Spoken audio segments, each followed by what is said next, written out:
Doraemon की battery खत्म हो चुकी थी। अब वो हिल भी नहीं पा रहा था। नोबिता की मॉम नोबिता और डोरेमोन को डिनर के लिए बुलाती है, लेकिन जब नोबिता की मॉम देखती है कि काफ़ी देर के बाद भी वो दोनों डिनर के लिए नहीं आते, तो वो रूम में उन्हें बुलाने जाती है, जहाँ नोबिता एक किनारे पे बैठकर रो रहा होता है और डोरेमोन सामने पड़ा हुआ होता है।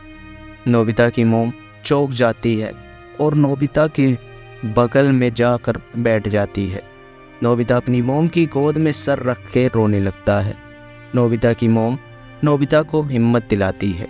आफ्टर 1 वीक शिजुका, सुनियो, जियान नोबिता के बारे में बात कर रहे होते हैं, क्योंकि नोबिता पिछले 1 हफ्ते से स्कूल नहीं आया होता है। स्कूल से घर जाते वक्त शिजुका नोबिता से मिलने का प्लान बना ही रही होती है कि उसे नोबिता दिखाई देता है, जो कि कुछ किताबें लेकर स्टोर से बाहर आ रहा था। नोबिता थोड़ा खोया और दुखी लग रहा था।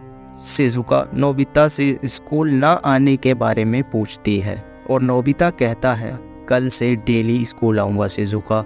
और फिर शिजुका नोबिता से डोरेमोन के बारे में पूछती है, तो नोबिता इमोशनल हो जाता है और कहता है डोरेमोन हमेशा के लिए चला गया है। और ये कहते हुए नोबिता घर को चला जाता है। शिजुका समझ जाती है कि डोरेमोन के चले जाने की वजह से नोबिता स्कूल नहीं आ रहा था, और वो ये बात बाद में जियान, सुनियो और डेगिसुगी को बताती है। नोबिता को बुरा ना लगे इसलिए जब नोबिता स्कूल आता है तो जियान और सुनियो भी नोबिता से डोरेमोन के बारे में कोई बात नहीं करते। नोबिता पढ़ाई में ध्यान देना शुरू करता है। वो किताबें लाकर घर में ही पढ़ने की कोशिश करता है, लेकिन जैसा कि वो पढ़ाई में कमज़ोर होता है, वो कई बार परेशान होकर रूम में लेट जाता है और तभी उसको डोरेमोन याद आता है और वो पढ़ने बैठ जाता है। नोबिता ने डोरेमोन को अलमारी में रख दिया और उसको जब भी अकेला फील होने लगता था वो डोरेमोन से बातें करने लग जाता है, और ऐसे ही समय बीतने लगा और उसके साथ ही नोबिता का माइंडसेट भी बदलने लगा, और इस वजह से नोबिता के बिहेवियर में भी बदलाव आने लगा था। पहले वो खुद को सबसे ज्यादा कमजोर मानता था, लेकिन अब वो खुद पे भरोसा करने लगा था। उसको भरोसा था कि वो डोरेमोन को ठीक कर देगा। अब वो पहले की तरह हार भी नहीं मानता था, और यहाँ तक कि उसने अपनी नींद और आलस करने वाली आदतों को भी छोड़ दिया था, क्योंकि अब कोई नहीं था जो नोबिता को डांटे और सुबह जल्दी उठाकर स्कूल भेजे। सब नोबिता को खुद ही करना पड़ता था। डोरेमोन को खोने के बाद डोरेमोन को ठीक करना नोबिता का एकमात्र लक्ष्य था, और यही चीज नोबिता की लाइफ का पर्पस भी, जिसको पाने के लिए वो दिन रात मेहनत करने लगा था। नोबिता और उसके फ्रेंड्स स्कूल से यूनिवर्सिटी में पहुंच जाते हैं, और अभी तक नोबिता बदल चुका था। वो ज्यादातर अकेला ही रहने लगा था और अपना ज्यादातर समय किताबों को पढ़ने में ही लगा देता था। पहले नोबिता ज्यादातर समय शिजुका के साथ खेलने में या सोने में ही लगा देता था, लेकिन डोरेमोन के जाने के बाद डोरेमोन को सही करना उसके लिए सबसे ज्यादा इम्पोर्टेंट था, जिससे नोबिता को अब शिजुका से भी ज्यादा मतलब नहीं रहता था। वो शिजुका को इम्प्रेस करने के लिए भी कुछ नहीं करता था, और यहाँ तक कि डेगिसुगी शिजुका के साथ भी रहता तो भी नोबिता को कोई फर्क नहीं पड़ता था, ना ही नोबिता को कोई जलन होती थी। अब तक तो नोबिता ने आलस करना और बिना वजह सोना ही छोड़ दिया था।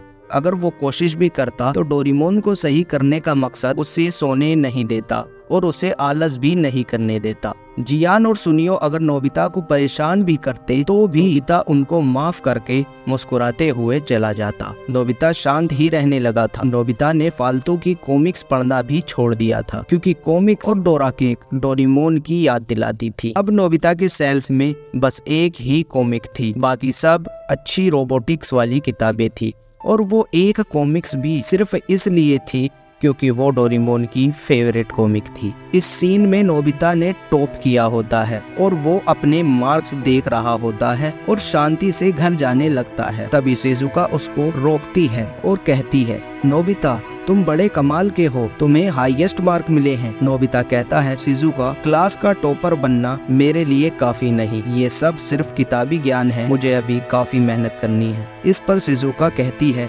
अगर तुम अपनी बॉडी पर इतना दबाव डालोगे तो ये तुम्हारी सेहत के लिए अच्छा नहीं होगा। फिर शिजुका कहती है कि हमें बहुत टाइम हो गया, हम स्कूल की पीछे वाली पहाड़ी पर नहीं गए हैं, चलो आज चलते हैं। इस पर नोबिता कहता है, थैंक यू शिजुका, पर अभी नहीं, मुझे अभी काफी काम है, और वहाँ से चला जाता है। डेगिसुगी नोबिता के बिहेवियर को देखकर कहता है, नोबिता बदल चुका है। तब शिजुका को गुस्सा आ जाता है और वो कहती है, नहीं, वो नहीं बदला है। नोबिता अब आलसी, कमजोर और सब कुछ जल्दी जल्दी करने वाला लड़का नहीं है, वो एक बहुत ही बहादुर इंसान है। तुम्हें पता है, डोरेमोन के जाने के बाद वो अपने आप पर कुछ ज्यादा ही प्रेशर डाल रहा है। शिजुका जानती थी डोरेमोन के जाने के बाद नोबिता एक स्ट्रॉन्ग लड़का बन चुका है, वो पहले की तरह कमजोर नहीं रहा। अब नोबिता सिर्फ डोरेमोन के बारे में ही सोचता था और उसके लिए डोरेमोन बाकी सारी चीजों से ज्यादा इम्पोर्टेंट था। अब ये सारे दोस्त यूनिवर्सिटी पास आउट कर चुके होते हैं। Nobita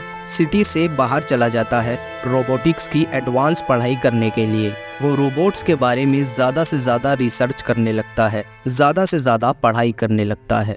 battery, sensor, controller, motor जैसी सारी रोबोट में यूज़ होने वाली चीज़ों के बारे में बहुत अच्छे से पढ़ने लगता है और बहुत गहराई से पढ़ता है, और ऐसे ही समय बीतता रहता है। नोबिता जापान का एक बहुत बड़ा रोबोटिक साइंटिस्ट बन चुका होता है। नोबिता पूरे जापान का ही सबसे पॉपुलर साइंटिस्ट होता है, इसलिए पूरी कंट्री नोबिता को बहुत पसंद करती थी, क्योंकि नोबिता का बिहेवियर सबके लिए बहुत अच्छा था। यहाँ तक कि बड़े बड़े लोग, प्रेसिडेंट वगैरह भी नोबिता को बहुत पसंद किया करते थे, क्योंकि नोबिता ने कंट्री की ग्रोथ के लिए बहुत नए नए इन्वेंशन किए थे। और इसके साथ ही नोबिता की शिजुका के साथ शादी भी हो चुकी होती थी। नोबिता डोरेमोन के रोबोटिक डिपार्टमेंट में काम किया करता था। अब नोबिता अपने नए घर में शिफ्ट हो चुका होता था, जहाँ उसके पास एक बड़ा हॉल था, जहाँ पर उसने अपनी लैब बनाई हुई होती थी, और ऑफिस के बाद वो अपना ज्यादातर समय उसी लैब में गुजारा करता था। उसने उसी लैब में डोरेमोन को भी रखा था। डोरेमोन की बैटरी बनाने में बहुत दिक्कत आ रही। नोबिता ने बहुत सारे एक्सपेरिमेंट्स भी किए थे जो कि फेल हो जाया करते थे। नोबिता डोरेमोन की बैटरी बनाने के लिए बहुत एक्सपेंसिव मटेरियल बाहर से मंगवाया करता था और उन सब से एक नई बैटरी बनाने की कोशिश करता था, और टेस्टिंग के टाइम वो बैटरी फट जाया करती थी और वो फिर से मंगवाता था और वो फिर से फेल हो जाता था। लेकिन कोई बहुत बड़ा आदमी था जिसकी वजह से नोबिता को फाइनेंशियल की कमी नहीं होती थी। कोई नोबिता का एक ऐसा खास दोस्त था जो बिना मांगे ही नोबिता की मदद करता था। अपनी बड़ी पहचान के कारण वो बाहर से नोबिता के लिए नई बैटरी के कंपोनेंट्स और बाकी सारा सामान मंगवाया करता था, और नोबिता भी उसके साथ बहुत टाइम गुजारा करता था। यहाँ तक कि नोबिता ने शिजुका को भी डोरेमोन के बारे में कुछ नहीं बताया था और उसे लैब में आने से मना करा था। लेकिन नोबिता का वो दोस्त शुरू से ही डोरेमोन के बारे में सब कुछ जानता था। काफी सालों की मेहनत के बाद नोबिता डोरेमोन की बैटरी बनाकर तैयार कर देता है और उसके कानों में फिट कर देता है। प्लानिंग के हिसाब से आज रात नोबिता डोरेमोन की पावर सप्लाई ऑन करने वाला था, डोरेमोन को स्टार्ट करने वाला था, जिसके बारे में नोबिता और उसके खास दोस्त के अलावा और कोई नहीं जानता था। वहीं दूसरी ओर डेगिसुगी जियान और सोनियो को अपने हाउस में बुलाता है, जहां वो लोग पुरानी बातें कर रहे होते हैं और डोरेमोन और नोबिता को याद कर रहे होते हैं। डेगिसुगी जियान और सुनियो को एक बहुत बड़ा टॉप सीक्रेट बताता है, वो ये कि आज से 35 साल पहले नोबिता ने खुद से एक प्रॉमिस किया था कि वो डोरेमोन को बिल्कुल सही कर देगा, और आज रात नोबिता डोरेमोन को फिर से स्टार्ट करने वाला था। अगर वो सक्सेसफुल होता है तो पूरा फ्यूचर बदल जाएगा। और आज तक ये बात नोबिता और मेरे बीच, यानी प्रेसिडेंट ऑफ जापान के ही बीच रही। अब नोबिता स्विच ऑन करता है और डोरेमोन की पावर सप्लाई ऑन हो जाती है, और इस बार नोबिता डोरेमोन को सक्सेसफुली सही कर लेता है। अब डोरेमोन उठते ही सबसे पहले एक ही बात कहता है, नोबिता, क्या तुमने अपना होमवर्क कर लिया? और यह सुनकर नोबिता और शिजुका सब खुशी से पागल हो जाते हैं। फाइनली इतने सालों की मेहनत आज सफल हो गई थी। डोरेमोन पहले की तरह ठीक हो चुका होता है। बाद में इस एपिसोड में हमें बताया जाता है कि वो प्रेसिडेंट डेगिसुगी ही था। बचपन में डेगिसोगी और नोबिता की बिल्कुल नहीं बनती थी, लेकिन अब डेगिसोगी नोबिता का सबसे अच्छा दोस्त होता है। वो हर तरह से नोबिता की मदद करता है। डोरेमोन के और एपिसोड्स को जानने के लिए हमारे चैनल को सब्सक्राइब कर दे और नोबिता की मेहनत के लिए इस वीडियो को लाइक कर दे।